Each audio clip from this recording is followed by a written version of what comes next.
So over the weekend, we had a volleyball tournament extravaganza. And in the final day, in the final match, our 14-year-old volleyballer playing in the net hit the final 2 shots right into the net, and the team lost.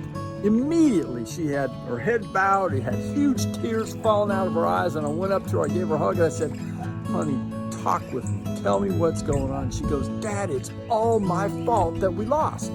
Friends, as you can imagine, there's a coaching opportunity.